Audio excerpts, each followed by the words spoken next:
and performance of students. What are some possible factors? It may be that the student was not able to understand the instruction, or instead of studying, the student simply slept. Or perhaps the student ran out of time and was in a hurry to finish the test, or even during the review, the student was not able to focus. All these factors, being confused, sleeping instead of reviewing, running out of time, and being out of focus, can be considered as variables that contribute to our study. Now at this point, let us talk about the definition of a variable. A variable is an entity that can take on different values. It is an aspect of a theory that can vary or change as part of the interaction within the theory, or anything that can change or affect the results of a particular study. Take note that anything that can vary can be considered a variable. These are needed to understand the differences in a particular research study. So a variable in a study is anything. Anything under the sun. Okay? Yes. So kanina, factors influencing the low-level academic performance. So factors could be students have no interest, okay, sleeping, time. So yun yung mga variables as factors. But in terms of the study, low level is a variable. Okay, so anything can be a variable.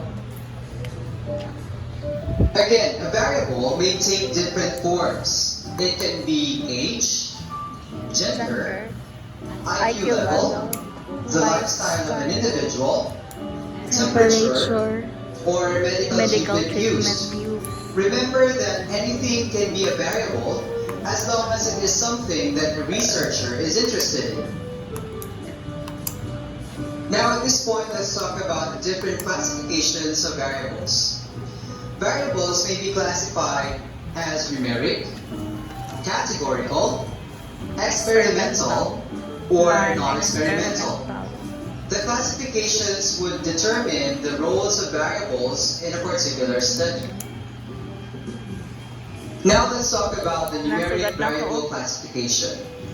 The numeric classification of variables are variables with values that describe a measurable numerical quantity. Pretty much it answers the questions how many or how much, meaning to say that numeric variables are considered quantitative data. Numeric variables are further divided into two types, which are continuous or interval variables and discrete variables. Continuous or interval variables assume any value between a certain set of real numbers depending on the scale used, while discrete variables can only assume any whole value within the limits of the given variables. Now, some of the examples of the continuous or interval variables can be time. If you're going to observe, in time, we do not only look at the hours, we also recognize the existence of minutes and seconds. Age could also be an example, because in between the age of 10 and 11, we recognize that there are people who are 10 and a half and even 10 and 3/4. Weight is also an example, because we do not only focus on whole numbers for the weight, we also have grams and milligrams in between. Pag yung number, hindi And siya whole finally, number. Kasali another yung example of it's a continuous variable could be the height. When we recognize or when we indicate the height of a person, we do not only look at the feet, we also consider the centimeters and inches. So that's for continuous. So the ratio are still counted. So continuous ba? Like the time, no? So usara ka oras, walong ka oras. Ako may minutes, na 5 seconds. Sa age po, di ba, 10 years old, pwede lang 10.5, 11.5. Weight, ang timbang, di ba? And also, your height. So that's continuous or Take note that continuous or interval variables in the simplest description recognize the value between whole numbers. Now let's proceed with the discussion of discrete variables. Discrete variables, unlike the continuous or internal variables that recognize the existence of values in between whole numbers, only focus on the whole numbers itself. Some examples would be class attendance, number of establishments in an area, and number of children in the family. Correct. Hindi ba kami nun nga, okay, how many absent? 1.5 sir. Pantay. O 1.5 o 0.5. Ano naman, katunga present, katunga. Yeah, katunga. Aswang gaya. Sir, 1 ha. So 1 and 0.5. Okay, so whole number din ha. Now, number of children in the family. Pila man nung abot? Pila kami? 4.5 sir. Kay baby paano sa Point ako sa sir, kay ampun ko naman. or interval variables. Hindi siya tinood na mga Again, note that discrete variables are full numbers because remember, in class attendance, we do not have half a student as well as in the number of the children in the family. We don't have 2.5 children in the family. It always recognizes that values are that of a whole number. The next variable classification is the categorical variable. Categorical variables are variables with values that describe a quality or characteristic of a data unit. Pretty much it answers the questions what type or which category. Hence we have the term categorical.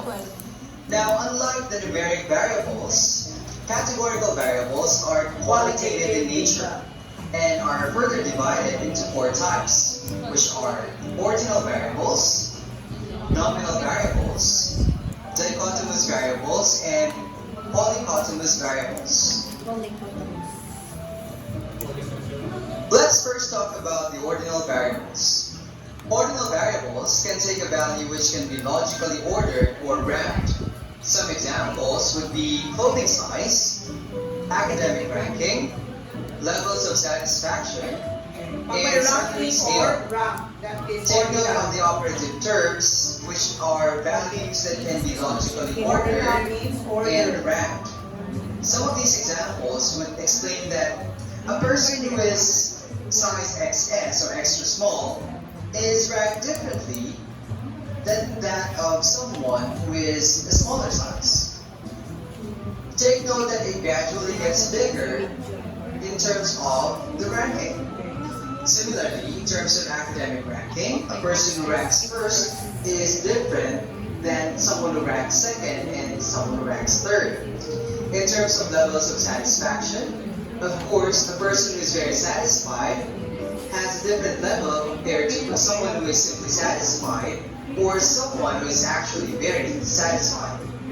In the simplest terms, ordinal variables serve the purpose of classification and ranking. Now let's proceed to nominal variables.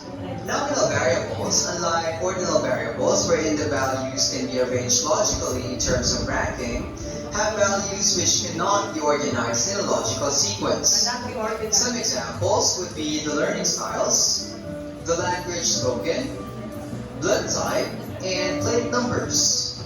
Now you might be thinking, plate numbers have numbers in them. Are they supposed to be numeric variable or ordinal variables? Well, the answer is no. Because plate numbers serve the purpose of nominal variables, which is for the purpose of identification. Remember that plate numbers are unique in order to identify the vehicle that it is assigned to. Similar to your blood type. Blood type A is different from blood type B.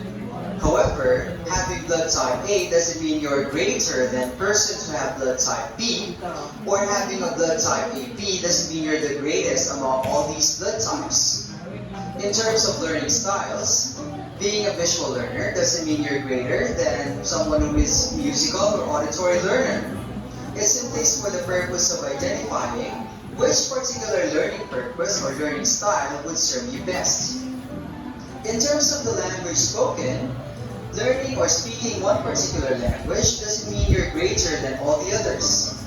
It simply is for the purpose of identifying in which country you came from, whether from your Japan, from China, from Korea, or from Thailand. However, it doesn't mean that if Pag you yung speak variable time, hindi it siya doesn't mean that you're greater than those who or speak order, Korean it is no or even the others. Again, it's merely for the purpose of identification. identification na.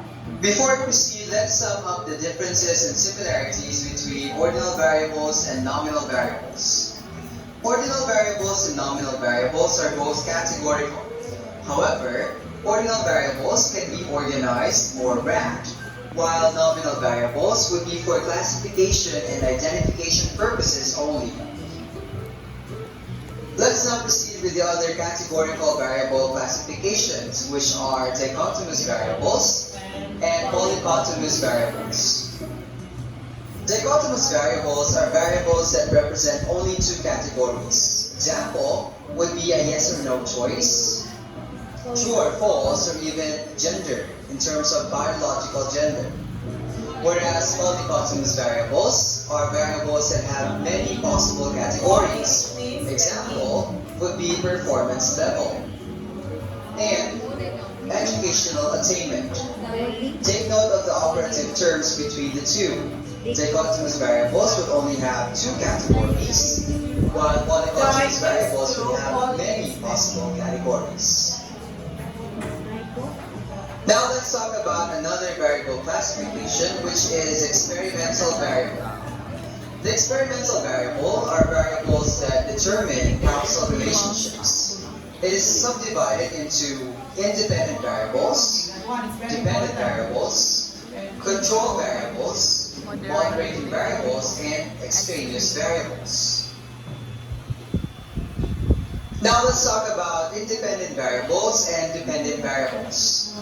Independent variables are presumed to cause changes in another variable. These are usually manipulated in an experiment, hence independent variables are also called as the causal variable. While dependent variables are variables that change because of another variable. These are usually affected by the manipulation of the independent variable, and dependent variables are the variables that are monitored in an experiment. Hence, we call dependent variables as the effect variable. Cause and effect. Let's take, for example, this particular study on the effect of studying in the academic performance of students. So we have the two variables, which are studying and academic performance. From this particular situation, we can determine that studying is the independent variable and academic performance is the dependent variable because studying greatly affects academic performance. Clear? In another example, we have the effect of diet and exercise on the physical fitness of individuals. Similarly, we have two variables which are diet and exercise and physical fitness. From this particular situation, we can determine that diet and exercise is a dependent variable, while physical fitness is a dependent variable because diet and exercise affects the physical fitness of individuals. So ang independent ang cause, the effect is the dependent. At this point, we now focus on control variables and moderator variables. Control variables are variables that are held constant.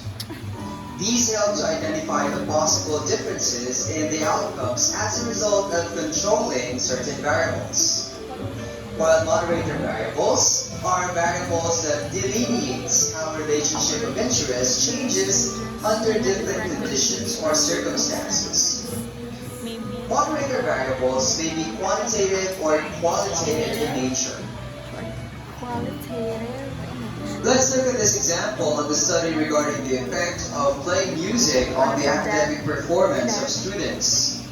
We have our students here, playing music and academic performance. From this particular situation, we're able to identify that playing music is our independent variable as it might influence the academic performance of our students. A possible moderator variable would be the genre of music that is played. Remember that a moderator variable introduces change in the results if done in a different situation or condition. As such, we try to identify which particular genre of music, whether classical music or rock music, would be effective in terms of improving the academic grade of the students. So moderator variable are variable that if imo na siyang i-change ang imuhang independent variable, it will result to another outcome or effect. So for example, playing music. So kung kini nga classical music ang akong ipa-play, unsa man yung academic performance? O sa pikas klase nagpa-rock music po ko, unsa man po nila performance. But still, it's about playing music. So that's moderator variable. Now, a possible control variable would be the class duration, which is 60 minutes per class. Regardless whether you're a class exposed to classical music or the class exposed to rock music, both groups will have the same duration of class in order to determine the possible effects of music exposure to the students. So when you have your quasi or true experimental, there are variables that you need to control. Okay? So kung true experimental, naman kay control group, wala intervention, tapos sa experimental, receive intervention, but both needs to have a control variable. So for example, here is 60 minutes per class. So kung kini nga klase, 60 minutes. imong expose sila sa classical music or intervention. Kung 1 hour ni dapat 1 hour or correct. Kung ako ang teacher ani nga klase, dapat ako ang nag-implement sa intervention or nag-expose sa PowerPoint, dapat ako gihapon. Kasi it might be that the change of teacher may affect the performance of the students. Laro? So they are controlled. Kasi what will happen whether your intervention is very good, very best, but as a researcher, hindi mo nakita, ay, dapat kinontrol ko pala. Kasi sa iyong pagka-expose ng intervention, saba maayo ang palibot. Diba? Dili ang experimental, sa control, if it's a quasi-experimental, pag-introduce mo sa intervention, saba kaayo, dili maayo environment, so that should be a intervening variable, or we call it confounding variable. So, isa yun sa mga need, isa lang alam na researchers. Okay? Especially if you're dealing with the students, no? Or persons. Okay, dali na kayo ma-distract. And lastly, we have extraneous variables. Next. Extraneous variables are variables that are already existing during the conduct of an experiment. These variables could influence the results of the study. As such, as much as possible, must be controlled because they can offer an alternative result. Take note that these are variables which are already existing, or extra variables that are already existing, hence we have the term extraneous variables. Let's go back to our example earlier on the study regarding the effect of playing music on the academic performance of students. We have playing music as our independent variable and academic performance as our dependent variable. A possible extraneous variable that might influence or change the result would be noise. Another would be ventilation and lighting. Noise, of course, would cause a distraction to the students, hence they would not be able to focus properly, even if they are exposed to classical music or rock music. Whereas ventilation and lighting might result to a change in the atmosphere, which would result to the students feeling uncomfortable in terms of studying in that particular area, regardless whether they're exposed to classical music or rock music. In both situations, noise and ventilation and lighting are considered extraneous variables, because if they are not controlled, they might offer a different result that is not expected in the study itself. So, the word extraneous means yung mga extra, yung mga magsamok-samok. So, that is one thing. That is one thing that a researcher must control.